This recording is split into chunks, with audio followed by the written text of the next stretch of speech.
So right now we are looking at Melee, right? Oh, good. It's Lord Leffen. This is Evo 2018, from what I understand. I just want to discuss. I mean, I'm not into Smash. I've never ever played it. I almost can't recognize the game when I see it. But I do want to talk about that this event that has blown up a bit on social media, and it's the fact that Nintendo has always had a pretty hostile attitude towards its Melee community, from what I've heard. And the Melee community, they've been loyal and, arranging tournaments and supporting this 19-year-old game, and they were just about to have a big online event, but Nintendo basically says, no, shut it down, go fuck yourselves, because they will be using emulators. So literally, cut it out, don't do that. And from what I understand, Nintendo has been unwilling to support the Melee tournament scene forever and ever. From what I understand, they've never ever recognized it or showed some form of positive support. Ever. And it kind of blows my mind, because this is obviously about corporate attitude. I mean, from a business point of view, I would kind of take great pride in the fact that I've created a fighting game, and it's depends on how you see it, as a fighting game or not. But still, you have to recognize that the game is basically the fighting game's equivalent of Counter-Strike 1.6. The game was released in 2001, and it's still super relevant, still has a huge scene. 19 years on. That is incredible. If I was Nintendo, I would do all I could do to support the scene, because it's holy hell, we've created a fucking phenomenon. But instead it's the opposite. You're hunting down and coming down on your loyal fans. I guess I don't understand it. And it's they've done the same thing to Nintendo content creators, where they copyright claim anything, any video footage of their games or Nintendo music in games. Oh, stop it, you can't monetize, copyright claim. I don't know if they still do that, but that used to be a thing.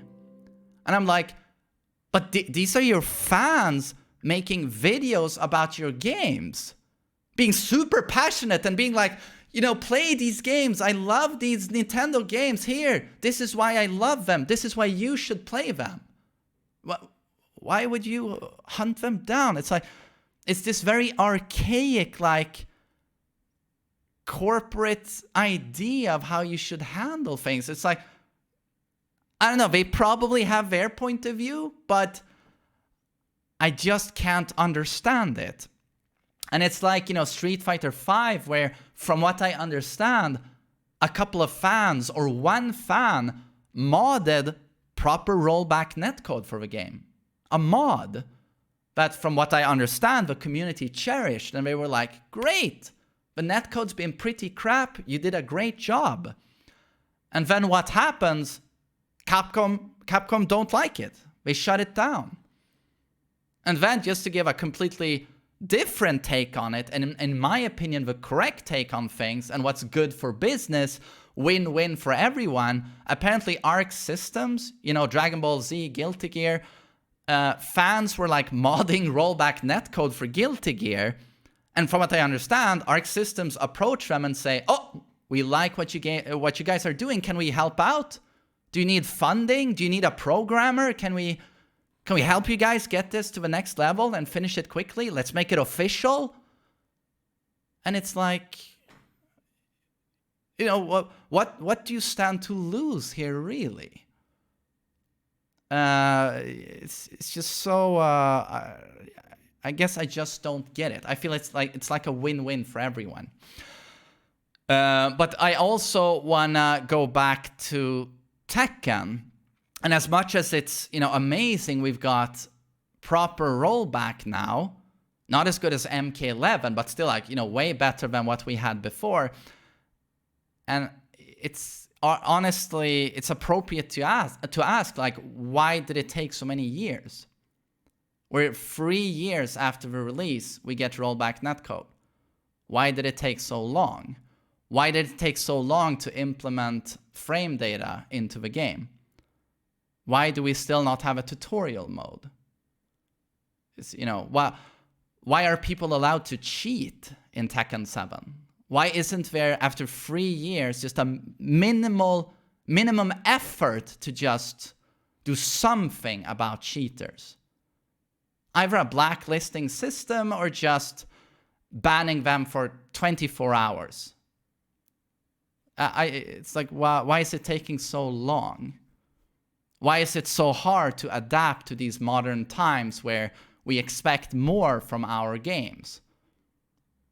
It's like, compare Tekken 7 as a package to other modern fighters, and it's like, certain things are missing.